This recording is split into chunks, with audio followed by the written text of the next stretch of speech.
Krishna, the Supreme Personality of Godhead. A.C. Bhaktivedanta, SWAMI. Chapter 1. Advent of Lord Krishna. Once, the world was overburdened by the unnecessary defense force of different kings, who were actually demons, but were posing themselves as the royal order. At that time, the whole world became perturbed, and the predominating deity of this earth, known as Bhumi, went to see Lord Brahma to tell of her calamities due to the demoniac kings. Bhumi assumed the shape of a cow and presented herself before Lord Brahma with tears in her eyes. She was bereaved and was weeping just to invoke the Lord's compassion. She related the calamitous position of the earth, and after hearing this, Lord Brahma became much aggrieved, and he at once started for the ocean of milk, where Lord Visnu resides. Lord Brahma was accompanied by all the demigods, headed by Lord Shiva, and Bhumi also followed. Arriving on the shore of the milk ocean, Lord Brahma began to pacify the Lord Visnu, who formerly saved the earthly planet by assuming the transcendental form of a boar. In the Vedic mantras, there is a particular type of prayer called Purusha Shukta. Generally, the demigods offer their obeisances unto Vishnu, the Supreme Personality of Godhead, by chanting the Purusha Shukta. It is understood herein that the predominating deity of every planet can see the Supreme Lord of this universe, Brahma, whenever there is some disturbance in his planet. And Brahma can approach the Supreme Lord Vishnu, not by seeing him directly, but by standing on the shore of the ocean of milk. There is a planet within this universe called Svetadweep, and on that planet there is an ocean of milk. It is understood from various Vedic literatures, just as there is the ocean of salt water within this planet, there are various kinds of oceans in other planets. Somewhere there is an ocean of milk, somewhere there is an ocean of oil, and somewhere there is an ocean of liquor, and many other types of oceans. Purusha Shukta is the standard prayer which the demigods recite to appease the Supreme Personality of Godhead, Kshirodakshai Vishnu. Because he is lying on the ocean of milk, he is called Kshirodakshai Vishnu. He is the Supreme Personality of Godhead, through whom all the incarnations within this universe appear. After all the demigods offered the Purusha Shukta prayer to the Supreme Personality of Godhead, they apparently heard no response. Then Lord Brahma personally sat in meditation, and there was a message transmission from Lord Vishnu to Brahma. Brahma then broadcast the message to the demigods. That is the system of receiving Vedic knowledge. The Vedic knowledge is received first by Brahma from the Supreme Personality of Godhead through the medium of the heart. As stated in the beginning of Srimad Bhagavatam, Tene Brahma Rida. The transcendental knowledge of the Vedas was transmitted to Lord Brahma through the heart. Here also, in the same way, only Brahma could understand the message transmitted by Lord Vishnu, and he broadcast it to the demigods for their immediate action. The message was, the Supreme Personality of Godhead will appear on the earth very soon, along with his supreme powerful potencies, and as long as he remains on the earth planet to execute his mission of annihilating the demons and establishing the devotees, the demigods should also remain there to assist him. They should all immediately take birth in the family of the Yadu dynasty, wherein the Lord will also appear in due course of time. The Supreme Personality of Godhead himself, Krishna, personally appeared as the son of Vasudeva. Before he appeared, all the demigods, along with their wives, appeared in different pious families in the world, just to assist the Lord in executing his mission. The exact word used here is tat prayartam, which means the demigods should appear on the earth in order to please the Lord. In other words, any living entity who lives only to satisfy the Lord is a demigod. The demigods were further informed that the plenary portion of Lord Krishna, Ananta, who was maintaining the universal planets by extending his millions of hoods, would also appear on earth before Lord Krishna's appearance. They were also informed that the external potency of Vishnu, Maya, with whom all the conditioned souls are enamored, would also appear just to execute the purpose of the Supreme Lord. After instructing and pacifying all the demigods, as well as Bhumi, with sweet words, Lord Brahma, the father of all Prajapatis, or progenitors of universal population, departed for his own abode, the highest material planet, called Brahmaloka. The leader of the Yadu dynasty, King Shurasena, was ruling over the country known as Mathura, the district of Mathura, as well as the district known as Shurasena. On account of the rule of King Shurasena, Mathura became the capital city of all the kings of the Yadus. Mathura was also made the capital of the kings of the Yadu dynasty because the Yadus were a very pious family and knew that Mathura is the place where Lord Krishna lives eternally, just as he also lives in Dwarka. Once, upon a time, Vasudeva, the son of Shurasena, just after marrying Devaki, was going home on his chariot with his newly wedded wife. The father of Devaki, known as Devaka, had contributed a sufficient dowry because he was very affectionate toward his daughter. He had contributed hundreds of chariots, completely decorated with gold equipment. At that time, Kamsa, the son of Ugrasena, in order to please his sister Devaki, had voluntarily taken the reins of the horses of Vasudeva's chariot and was driving. According to the custom of the Vedic civilization, when a girl is married, the brother takes the sister and brother-in-law to their home.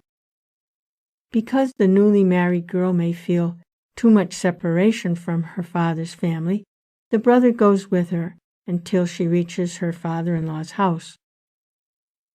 The full dowry contributed by Devaka was as follows: 400 elephants, fully decorated with golden garlands, 15,000 decorated horses, and 1,800 chariots. He also arranged for 200 beautiful girls to follow his daughter. The Kshatriya system of marriage, still current in India, dictates that when a Kshatriya is married, a few dozen of the bride's young girlfriends, in addition to the bride, go to the house of the king. The followers of the queen are called maidservants, but actually they act as friends of the queen. This practice is prevalent from time immemorial, traceable at least to the time before the advent of Lord Krishna 5,000 years ago. So, Vasudeva brought home another 200 beautiful girls along with his wife. While the bride and bridegroom were passing along on the chariot, there were different kinds of musical instruments playing to indicate the auspicious moment. There were conch shells, bugles, drums, and kettle drums combined together. They were vibrating a nice concert. The procession was passing very pleasingly, and Kamsa was driving the chariot, when suddenly there was a miraculous sound vibrated from the sky, which especially announced to Kamsa, quote, "Kamsa, you are such a fool. You are driving the chariot of your sister and your brother-in-law, but you do not know that the 8th child of this sister will kill you." End quote. Kamsa was the son of Ugrasena of the Bhoja dynasty. It is said that Kamsa was the most demoniac of all the Bhoja dynasty kings. Immediately after hearing the prophecy from the sky, he caught hold of Devaki's hair and was just about to kill her with his sword. Vasudeva was astonished at Kamsa's behavior, and in order to pacify the cruel, shameless brother-in-law, he began to speak as follows, with great reason and evidence. He said, quote, "My dear brother-in-law Kamsa, you are the most famous king of the Bhoja dynasty, and people know that you are the greatest warrior and a valiant king. How is it that you are so infuriated that you are prepared to kill a woman who is your own sister at this auspicious time of her marriage? Why should you be so much afraid of death? Death is already born along with your birth. From the very day you took your birth, you began to die. Suppose you are 25 years old. That means you have already died 25 years. Every moment, every second, you are dying. Why then should you be so much afraid of death? Final death is inevitable. You may die either today or in 100 years. You cannot avoid death. Why should you be so much afraid? Actually, death means annihilation of the present body. As soon as the present body stops functioning and mixes with the 5 elements of material nature, the living entity within the body accepts another body, according to his present action and reaction. It is just as when a man walks on the street. He puts forward his foot, and when he is confident that his foot is situated on sound ground, he lifts the other foot. In this way, one after another, the body changes, and the soul transmigrates. See how the plantworms change from one twig to another so carefully?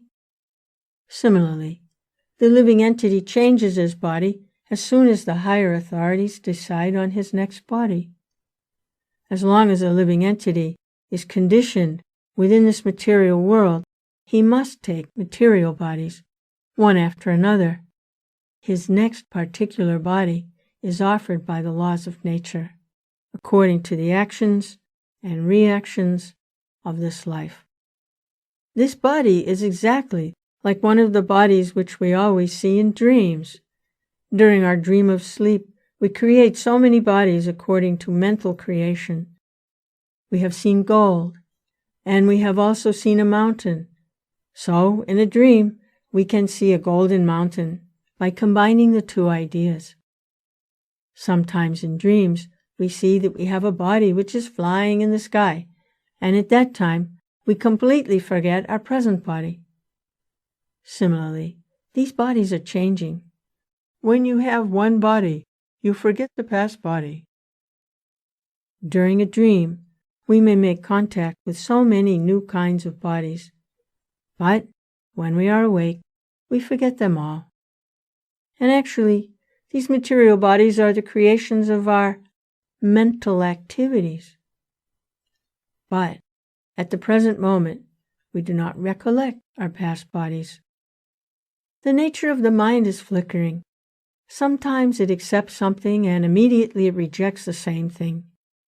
Accepting and rejecting is the process of the mind in contact with the 5 objects of sense gratification: form, taste, smell, sound, and touch. In its speculative way, the mind comes in touch with the objects of sense gratification, and when the living entity desires a particular type of body, he gets it. Therefore, the body is an offering by the laws of material nature. the living entity accepts a body, comes out again into the material world to enjoy or suffer according to the construction of the body. Unless we have a particular type of body, we cannot enjoy or suffer according to our mental proclivities inherited from the previous life. The particular type of body is actually offered to us according to our mental condition at the time of death. The luminous planets like the sun, moon, or the stars reflect themselves in different types of reservoirs like water, oil, or ghee. The reflection moves according to the movement of the reservoir. The reflection of the moon is on the water, and the moving water makes the moon also appear to be moving. But actually, the moon is not moving. Similarly, by mental concoction, the living entity attains different kinds of bodies, although actually he has no connection with such bodies. But on account of illusion, being enchanted by the influence of Maya, the living entity thinks that he belongs to a particular type of body. That is the way of conditioned life. Suppose a living entity is now in a human form of body. He thinks that he belongs to the human community, or a particular country, or a particular place. He identifies himself in that way, and unnecessarily prepares for another body which is not required by him. The covering influence of material nature is so strong that the living entity is satisfied in whatever body he gets, and he identifies with that body with great pleasure. Therefore, I beg to request you not to be overwhelmed by the dictation of your mind and body. End quote. Vasudeva thus requested Kamsa not to be so envious of his newly married sister. One should not be envious of anyone, because envy is the cause of fear, both in this world and in the next, when one is before Yamaraj, the Lord of punishment after death. Vasudeva appealed to Kamsa on behalf of Devaki, stating that she was his younger sister. He also appealed at an auspicious moment, at the time of marriage. A younger sister or brother are supposed to be protected as one's children. The position is overall so delicate, Vasudeva reasoned, that if you kill her, it will go against your high reputation. Vasudeva tried to pacify Kamsa by good instruction, as well as by philosophical discrimination. But Kamsa was not to be pacified, because his association was demoniac. Because of his demoniac associations, he was always a demon, although born in a very high royal family.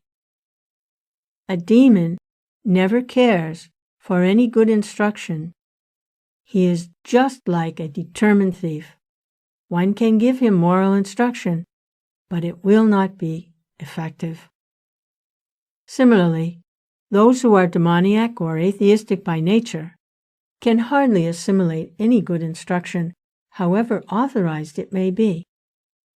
That is the difference between demigod and demon. Those who can accept good instruction and try to live their lives in that way are called demigods, and those who are unable to take good instruction are called demons. Failing in his attempt to pacify Kamsa, Vasudeva wondered how he would protect his wife Devaki. When there is imminent danger, an intelligent person should try to avoid the dangerous position as far as possible. But if, in spite of endeavoring by all intelligence, one fails to avoid the dangerous position, there is no fault on his part. One should try his best to execute his duties, but if the attempt fails, he is not at fault. Vasudeva thought of his wife as follows, quote, "For the present, let me save the life of Devaki. Then, later on, if there are children, I shall see how to save them." He further thought, If in the future I get a child who can kill Kamsa, just as Kamsa is thinking, then both Devaki and the child will be saved, because the law of providence is inconceivable. But now, some way or other, let me save the life of Devaki." End quote. There is no certainty how a living entity contacts a certain type of body, just as there is no certainty how the blazing fire comes in contact with a certain type of wood in the forest. When there is a forest fire, it is experienced that the blazing fire sometimes leaps over one tree and catches another by the influence of the wind. Similarly, a living entity may be very careful and fearful in the matter of executing his duties, but it is still very difficult for him to know what type of body he is going to get in the next life. Maharaj Bharata was very faithfully executing the duties of self-realization, but by chance he contacted temporary affection for a deer, and he had to accept his next life in the body of a deer. Vasudeva, after deliberating on how to save his wife, began to speak to Kamsa with great respect, although Kamsa was the most sinful man. Sometimes it happens that a most virtuous person like Vasudeva has to flatter a person like Kamsa, a most vicious person. That is the way of all diplomatic transactions. Although Vasudeva was deeply aggrieved, he presented himself outwardly as cheerful. He addressed the shameless Kamsa in that way because he was so atrocious. Vasudeva said to Kamsa, quote, "My dear brother-in-law, please consider that you have no danger from your sister. You are awaiting some danger because you have heard a prophetic voice in the sky. But the danger is to come from the sons of your sister, who are not present now, and who knows, there may or may not be sons in the future. Considering all this, you are safe for the present, nor is there cause of fear from your sister. If there are any sons born of her, I promise that I shall present all of them to you for necessary action." End quote. Kamsa knew the value of Vasudeva's word of honor, and he was convinced by his argument. For the time being, he desisted from the heinous killing of his sister. Thus Vasudeva was pleased and praised the decision of Kamsa. In this way, he returned to his home. After due course of time, Vasudeva and Devaki gave birth to 8 male children, as well as 1 daughter. When the first son was born, Vasudeva kept his word of honor and immediately brought the child before Kamsa. It is said that Vasudeva was very much elevated and famous for his word of honor, and he wanted to maintain this fame, although it was very painful for Vasudeva to hand over the newly born child. Kamsa was very glad to receive him, but he became a little compassionate with the behavior of Vasudeva. This event is very exemplary. For a great soul like Vasudeva, there is nothing considered to be painful in the course of discharging one's duty. A learned person like Vasudeva carries out his duties without hesitation. On the other hand, a demon like Kamsa never hesitates in committing any abominable action. It is said, therefore, that a saintly person can tolerate all kinds of miserable conditions of life. A learned man can discharge his duties without awaiting favorable circumstances. A heinous person, like Kamsa, can act in any sinful way, and a devotee can sacrifice everything to satisfy the Supreme Personality of Godhead. Kamsa became satisfied by the action of Vasudeva. He was surprised to see Vasudeva keep his promise, and being compassionate upon him and pleased, he began to speak as follows, quote, "My dear Vasudeva, you need not present this child to me. I am not in danger from this child, I have heard that the 8th child born of you and Devaki will kill me. Why should I accept this child unnecessarily? You can take him back." End quote. When Vasudeva was returning home with his firstborn child, although he was pleased by the behavior of Kamsa, he could not believe in him because he knew that Kamsa was uncontrolled. An atheistic person cannot be firm in his word of honor. One who cannot control the senses cannot be steady in his determination. The great politician Chanakya Pandit said, quote, "Never put your trust in a diplomat or in a woman." End quote. Those who are addicted to unrestricted sense gratification can never be truthful, nor can they be trusted with any faith. At that time, the great sage Narada came to Kamsa. He was informed of Kamsa's becoming compassionate to Vasudeva and returning his firstborn child. Narada was very anxious to accelerate the descent of Lord Krishna as soon as possible. He therefore informed Kamsa that personalities like Nanda Maharaj and the cowherd men and girls and the wives of the cowherd men in Vrindavan, and, on the other side, Vasudeva, his father Shurasena, and all his relatives born in the family of Vrishni of the Yadu dynasty, were preparing for the appearance of the Lord. Narada warned Kamsa to be careful of the friends and well-wishers and all the demigods taking birth in those families. Kamsa and his friends and advisors were all demons. Demons are always afraid of demigods. After being thus informed by Narada about the appearance of the demigods in different families, Kamsa at once became alert. He understood that since the demigods had already appeared, Lord Visnu must be coming soon. He at once arrested both his brother-in-law Vasudeva and Devaki and put them behind prison bars. Within the prison, shackled in iron chains, Vasudeva and Devaki gave birth to a male child year after year, and Kamsa, thinking each of the babies to be the incarnation of Vishnu, killed them one after another. He was particularly afraid of the 8th child, but after the visit of Narada, he came to the conclusion that any child might be Krishna.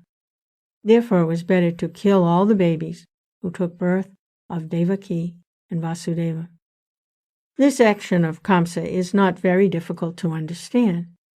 There are many instances in the history of the world of persons in the royal order who have killed father, brother, or a whole family and friends for the satisfaction of their ambitions.